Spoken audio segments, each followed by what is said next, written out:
Hi, pleasure to be with all of you today. I spend most of my time in DC, so any day I can get on a plane and get out of town, it's already a good day. So good to be with you. Look, normally when I talk about this stuff, I would say to you guys a bunch of stuff that's already been said. I thought the video did a phenomenal job distilling some of the history and how we got here. I thought Catherine framed it out, the fact that more than $4 out of $5 in education goes into salary and benefits, that's the whole game. She already said that. So rather than do what us DC types like to do, which is tell you something for the third or fourth time, I will actually go a slightly different direction. Well, let me talk with Chris. First off, I think one of the frustrations for people who wear policy and advocacy hats is when you look at the analyses, when you see the PowerPoint, you look at this, you go, this stuff just makes sense. Why are we having so much trouble moving these things? And part of the problem, I think, is because a lot of this language feels remarkably wonky. It feels like the illegitimate offspring of a McKinsey consultant and Harvard Business School professor. It's all about pipelines and retention, and you start talking to real human beings about where their 8-year-old goes to elementary school and real classroom teachers, and they're like, well, okay, that's fine, but when are you actually talking about my kid and what they're learning and what's happening in their school? So I think a real challenge in all of this is to make sure that our wonky policy hat doesn't pull us away from making sure we're thinking, not just talking, but thinking about how this plays out in the real life of kids and teachers. And look, the way I tend to come at this stuff is I am involved in education because I hated school. I spent first 6 years, K through 6 getting beat up all the time, 7 through 12, failing everything. And so when I went to become a high school teacher, it was partly because when I got to college, and I got into a college, and I found out that I actually liked reading and studying, it was such a weird phenomena. And I started substitute teaching for beer money, and I realized that all the kids there hated school exactly as much as I did. But when you talk about education, not to the kids who are bored out of their minds, and to the teachers who are frustrated, but to people like us, we've generally had positive experiences with school.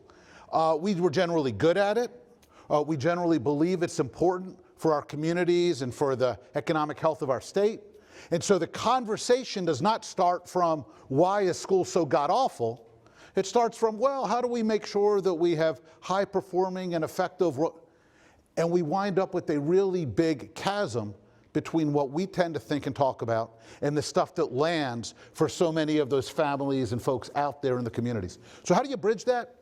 Well, first off, I think it's useful to understand that this is not the first time we're talking about how do we improve schooling, how do we deal with frustrating academic results, how do we spend dollars better when it comes to paying educators. Those of you who've been doing this for a little while will remember the teacher evaluation boom of about 10 or 12 years ago. In the 2009 stimulus package, there was money for something called Race to the Top.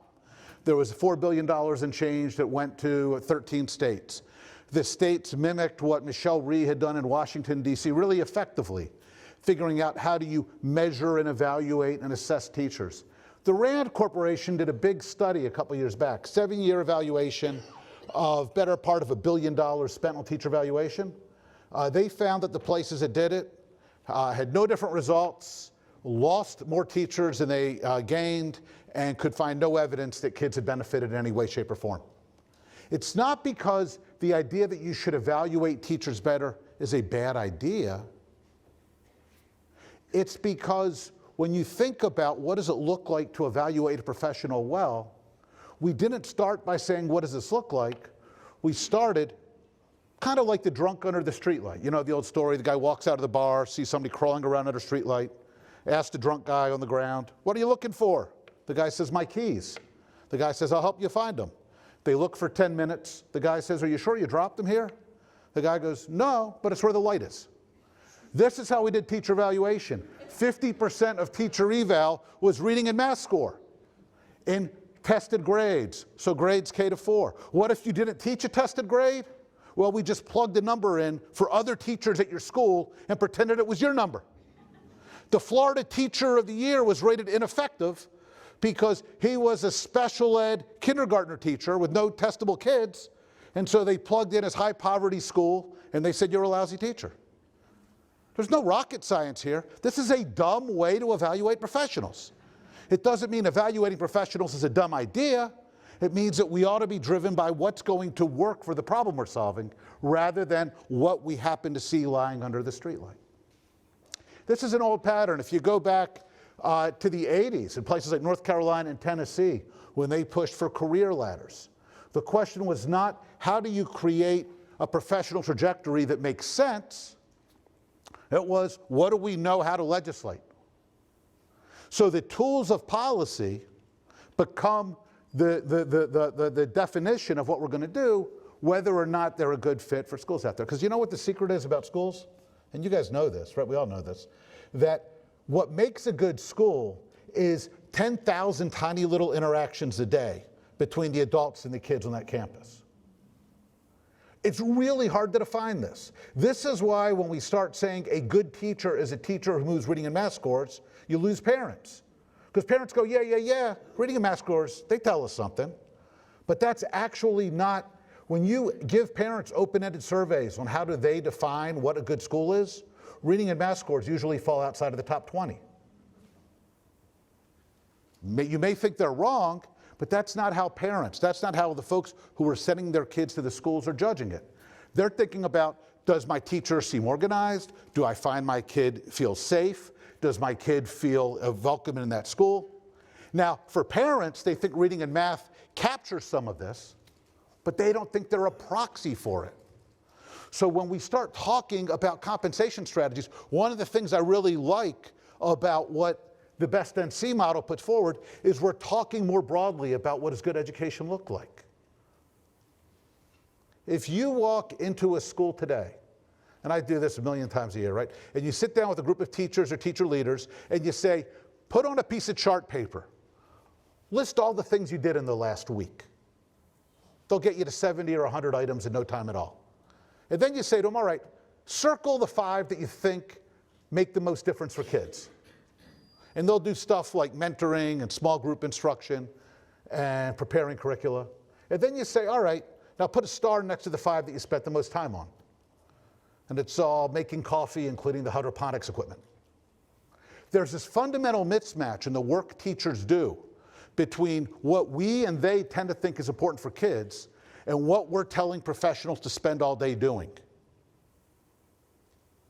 If you walk into an elementary school and you say to a principal, what are you most concerned about your kids mastering? I find most of the time they'll tell you it's early childhood literacy. They're really worried that kids are reading by grade 3, because if they're not, everything else, you're in trouble. So I'll say, all right, show me your best K3 reading teacher. And we'll go and visit them, and they'll teach reading 60 minutes a day to 23 kids. And then they will take their turn watching kids eat lunch, and they got bus duty, and they're going to be doing every other thing. And I say, all right, let's go see one of your teachers who's not great at teaching literacy. And they're teaching literacy 60 minutes to 23 kids. And what? You know, I always say, let's go over to a local hospital. Let's see if the best pediatric surgeon in the state is going to start peeling off her gloves after 60 minutes because it's her time to do patient intake or serve Jell-O or fill out insurance forms. It can't just be about money in isolation. It's got to be about money in concert with what professionals are doing, with how we're asking them to spend their time, with how we're organizing the structure of the profession. You know, there's actually one of these buzzwords that I talked about that the wonks like, that we often use when we talk about pay in most of the world. We don't talk about bigger increments or more money. What we usually talk about is promotion. We say, not how much more money can I get next year, but can I get promoted? And promoted means I'm going to take on more responsibility. I am going to do more good for the people that we're here for. And part of that package is I'm going to get more respect, more authority, and more money. And I think part of the challenge when we tend to talk about spending on educators and education is we have gotten very far from the notion of promotion. And we've wound up talking about money as something we give to people rather than something as an opportunity for folks to grow in their profession and earn more of. Hey, pleasure to be with you. Let's get Johnny out here and we can have a conversation about all of this.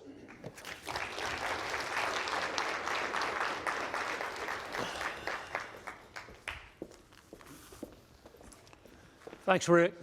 Appreciate that. We're going to talk now for 10, 15 minutes, have some Q&A among ourselves, and then we're going to open it up to this crowd. In any session I go to, I really gain a lot more from the questions that come from the audience, so we can dig deeper and we hear what's on your mind. So please think about that a little bit. Rick, I really enjoyed reading your book, and as Brenda and Leah said, everybody here will receive a copy of that. One thing you speak about, and you can tell from your introductory remarks, you're a little bit cynical about grand scale change, reform that's not well thought through. So my question to you, why is today a great time to be rethinking the educational system? Yeah, it's a great question. So look, yeah, you know, Johnny, I'll be straight that one of the things that drives me crazy is we tend to talk about education as if we're fighting against bad guys. I've been doing this for 30 years. I know very few evil people who choose to spend their time worrying about the quality of America's K-12 schools. I mean, there are bad guys out there, don't get me wrong. It's just I don't think they spend their time worrying about curricula. So whether you're with me or against me in most of these fights, I'm willing to stipulate that most of the people are. So I don't think that's the problem. I think the problem is, you know how physicians worry about overprescribing antibiotics because we can create drug-resistant strains? Well, I fear that we've created reform-resistant schools. Because what happens is anybody who's worked in or around education for 10 years is on their third superintendent and their fourth principal. And every one of these people comes in and they says, today's a new day. We're not going to worry about what came before. And everybody rolls their eyes and goes, here we go again. And teachers have learned that the only sensible response is you close your door and you tell each other, this too shall pass. And the only people dumb enough not to do that are the newbies who wind up taking it seriously. And then they become the cynics because they remember that summer of 23, they spent 6 weeks working on a curricula which they were told to throw out the next year. So what's happened is reform, because schools are such human places where what matters is those 10,000 interactions a day, reforms only matter. They only change things for kids and communities when they stick hard enough and importantly enough that they change that culture. And we've gotten into a habit of change for its own sake, where nothing sticks and nothing changes most of the time. And that's why I'm so skeptical. What's different about today, I think, one is in North Carolina, you guys actually are kind of an exception that proves the rules sometimes. For instance, what you did on principal compensation has started to stick around long enough that I think you're starting to see changing professional norms within the school leadership community. Because when people get used to a new way of doing business, it eventually becomes the old way of doing business.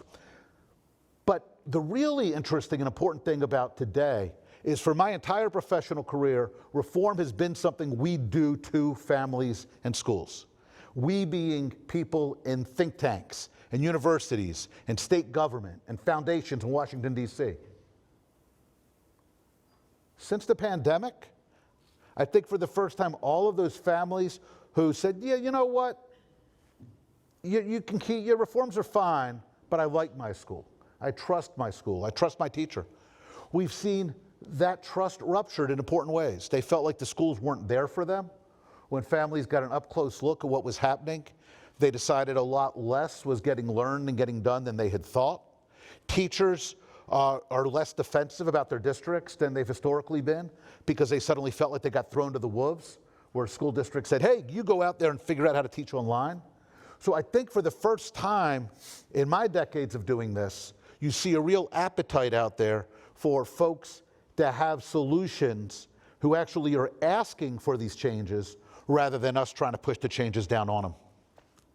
It's an exciting time, right? Let's make lemonade out of the mess we've been through because people are open to the change in ways they haven't been.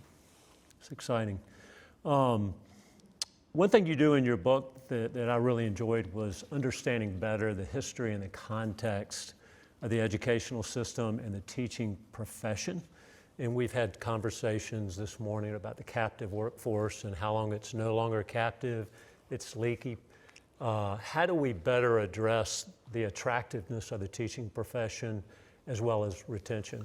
It's a great question. And I thought that video, again, did a fantastic job of distilling some of this stuff. Usually, in my remarks, I would do a couple of questions of a quiz. I would be like, 2 centuries ago, what percentage of American teachers were men? The answer is 90%. Teaching was a male profession. We feminized it because when Horace Mann needed to build out the common schools of Massachusetts, he needed cheap, predictable labor. Men were too expensive, and they were going to migrate off and try to get a homestead. Women weren't going to be able to go anywhere. So we feminized teaching in the course of the 1800s because you could get cheap labor that wouldn't go anywhere. And that was the model for staffing American schools from the Civil War up through the 1950s or 1960s. It was a perfectly functional model. That's why those of us who went to school, say in the 1980s, you had all of these remarkably gifted women who were 30-year veteran teachers, because today they'd be astrophysicists or attorneys or any other thing, but back in 1955, they became teachers. It's not whether or not the 30-year single teacher, single classroom model is a good one in the abstract. I don't care about abstract questions. It's just not a model that works today. The video mentioned, in the 1950s, over half of college-educated women became teachers. Today, it's 15%. In the 1960s, the average college grad was going to hold less than 5 jobs before retirement. So recruiting somebody to teach for 30 years made sense. Today, the average college grad is going to hold 5 jobs by the age of 30. Yet, we've still got district HR departments which use a default HR strategy of we're going to go out, we're going to go recruit at North Carolina colleges and universities and see if we can pitch in spring 2024, try to convince college-educated millennials that they should want to do a job, because the exciting part is they get to do it until 2054 if they don't get fired. This is a bad way to attract talent in the 21st century. It's not a good model or bad model, it's just a model that doesn't fit the world we live in. At the same time, Americans work into their late 60s. Today, you've got 40-some professionals who would love to teach, who are at a stage in their life to switch over.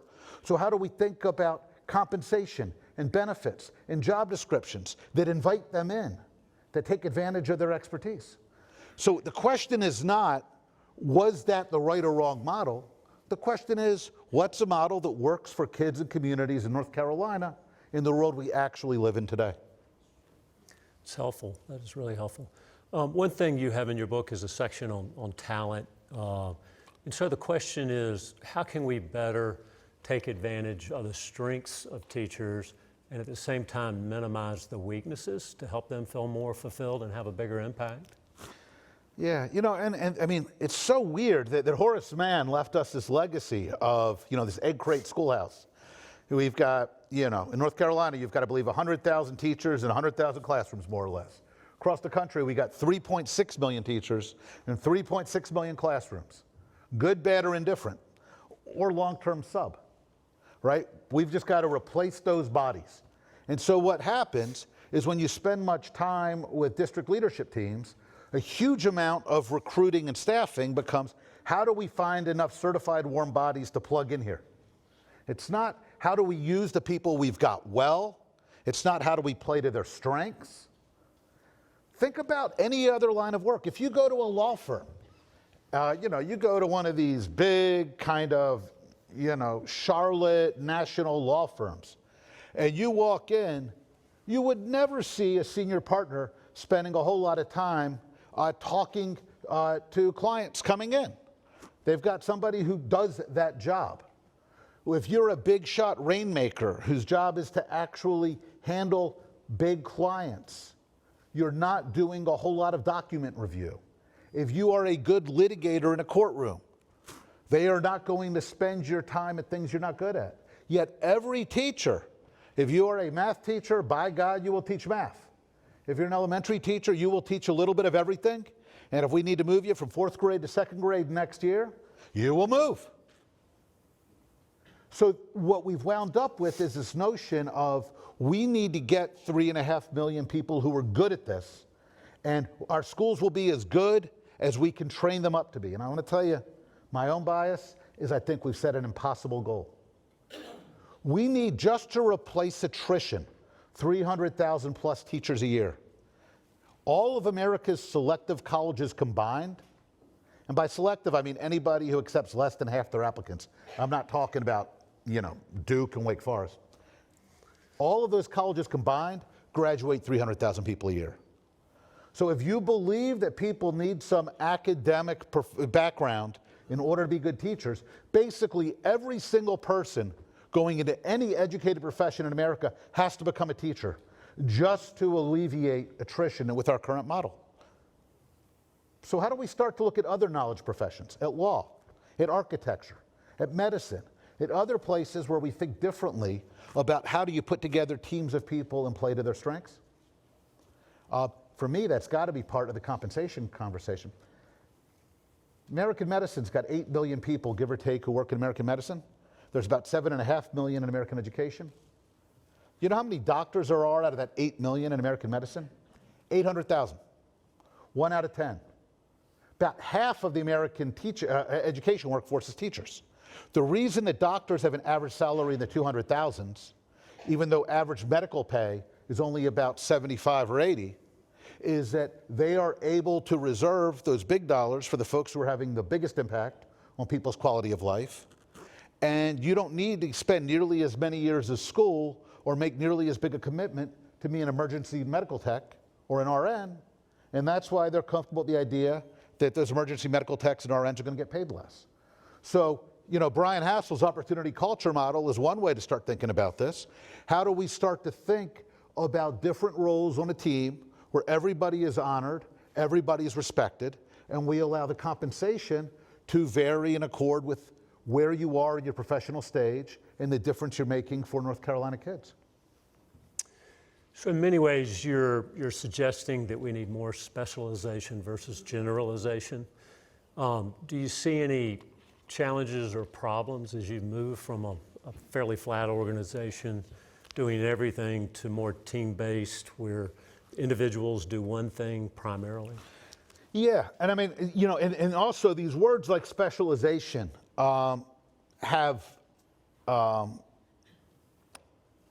they have an emotional resonance, which can also kind of cloud things up. So, for instance, there's a long-standing conversation about whether K-5 education benefits in any way if you departmentalize, if you move to subject-specific teaching. The research is murky. In Indiana, there's evidence it was actually worse for kids.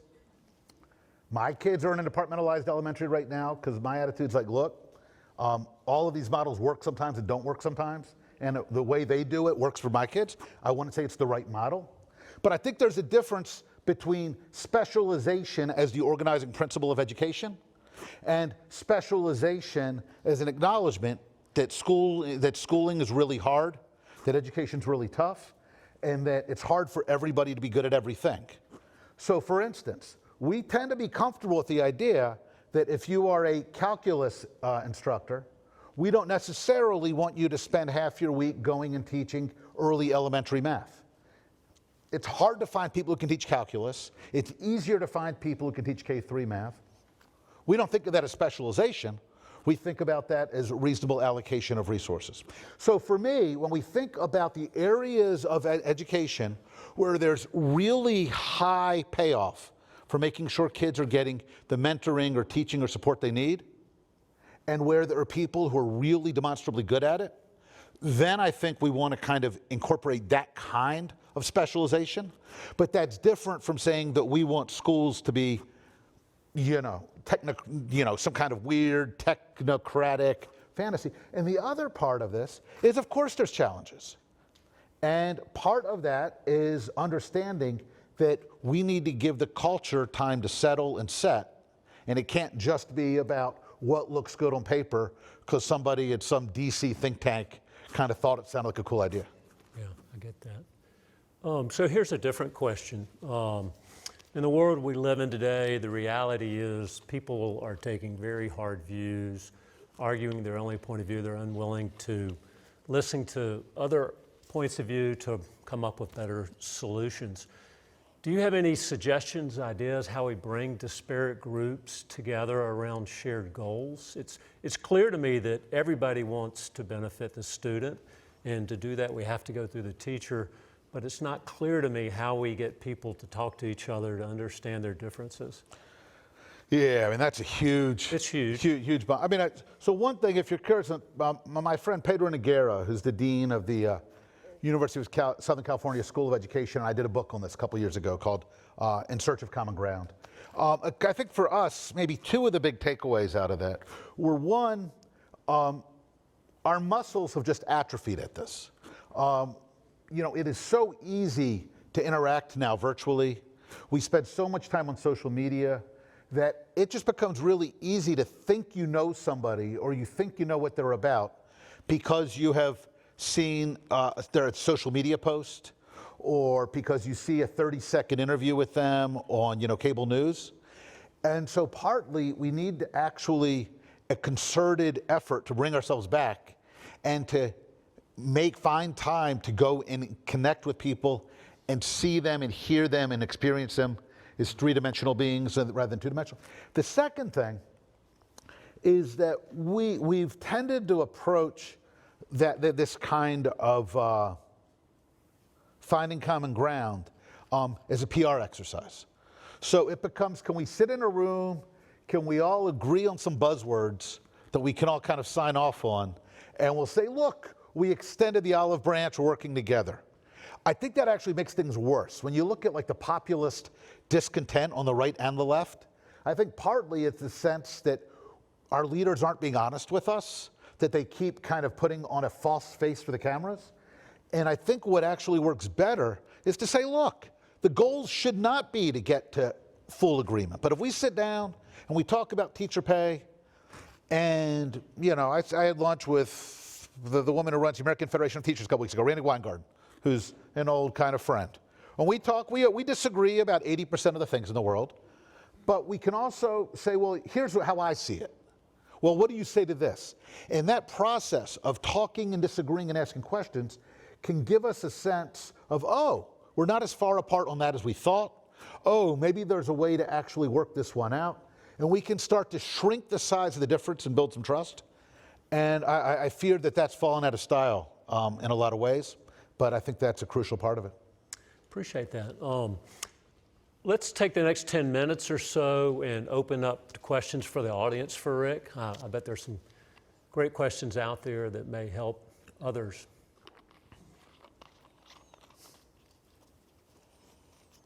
Or not. Yeah. I mean, what if we really can't afford it? Like, as a society, we built a system that we could afford, and the actual cost of making it as it should be is just really not, we don't have an appetite. How do you think about incremental change or Yeah. change? No, it's a great question. And I think here's where stepping back and looking at how we got here can be so helpful. So, you know, for instance, one of the arguments is always, well, we could do this if we had more resources. But anybody know what New York City is spending this year on its schools? $38,000 a kid. So for a class of 23, that's $874,000. Average teacher pay in New York's about $75,000, $80,000. Teachers are incredibly frustrated, and New York's like, we can't find any more money for you. So at some level, I am firmly convinced that more money in and of itself is never the answer, because those dollars just get soaked up by all of the usual claimants. Look, here's one way to think about it. I understand that the North Carolina teacher-student ratio is about 18 or 19 to 1. Now, that's not what you see when you walk into schools. When you walk into schools, you see 25, 26 kids in a classroom. But in 1973, 1974, America had a student-teacher ratio of 27 to 1. Now, we've added kids since that time, but we've added, for set aside administrators, who we've added by the boatload, we've added teaching staff about twice as fast as we've added kids. If we had spent every one of those dollars that we spend on teacher salary and still spent it on teacher salary, but had instead spent those same dollars only hiring teachers as fast as we added kids and putting all those extra dollars into paying those teachers more, average teacher pay across the US today would be $140,000. So we've made, by not making a choice, we've opted into a model where we have added enormous numbers of bodies to the point where we have a couple 100,000 long-term subs a year because we can't even find qualified bodies to plug in those classrooms. And the NEA reports nationally we have average teacher pay, median teacher pay of $67,000. In North Carolina, it's substantially lower than that. And what we could instead have a profession where teachers are making well into the six figures. And I think it's a legitimate concern to say we cannot necessarily simply take as baked in everything we're already spending and then try to do everything else on top of that. I think that's why I talk about a rethink. I think we need to go back and ask, is what we are doing making sense for the kids and communities that we're trying to serve? And that means maybe we need to take apart some of our old assumptions and put them together in new and more promising ways. Is there another question? Yeah.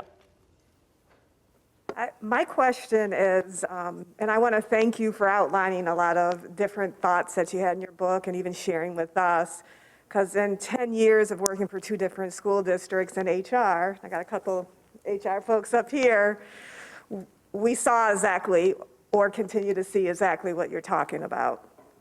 Have you seen a district that's doing it right, that's rethinking, that you can share with us in terms of talent management? That's a great, so the answer is no. I'm not sure that's a fair comment on districts, though. That's probably more a comment on me. I'm a creature of the swamp. I hang out in DC. There's 13,000 school districts out there. You know, what I tend to know about them is when I get to have beers with superintendents and state chiefs, that's most of how I learn what's actually happening in the ground, most places, which is the dirty truth about most of us who are national thinkers, right? Our experience on the ground tends to be deeply limited.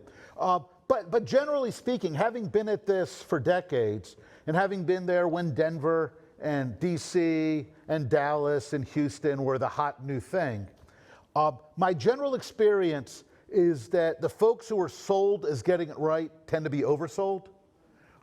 That a lot of times smart problem solving is going on, but it's not high profile, it's not being funded by a foundation, it's not showing up at a national conference. So it just doesn't pop up on my radar, which is why I wouldn't say it's definitely not happening. For me, I'd say the best advice on this is I think we need to think about these kinds of improvement issues the way Catholics think about sin. We tend to get real excited about, saints and sinners in education reform.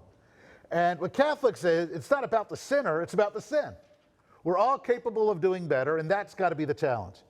So what I would love to see is, I think, frankly, some of the districts that are best positioned to do better on this are the districts that are smaller, often that are rural, because the old recruiting model just doesn't work in any way, shape, or form for them. They can't find whole language teachers or STEM teachers, and if they find them, they can't keep them more than 3 years.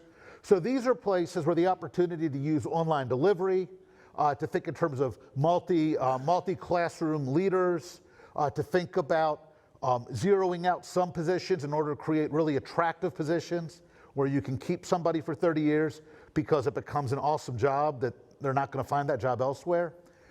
These aren't the places that we usually think of as leading school reform, which tends to be your big coastal cities. So short answer is no, I don't. I haven't seen it. Doesn't mean it's not there. But I also think some of the folks best equipped to lead on this are maybe not the usual suspects. Jeff, let's have one more question, I think. Yeah. Thank you so much for your remarks. It's been absolutely incredible. I wonder if there are states that you've seen that are really taking a lead on this, and if there's anybody that you would suggest that we should be modeling after, so that we don't have to make it all up as we go. Yeah, I mean, I think part of the problem of, you guys, I think, are towards the front of the pack on this, partly because I think a lot of people in this room. And so the problem with that is then you're the ones who have to, fall off the trail so other people can see where the dangers are. I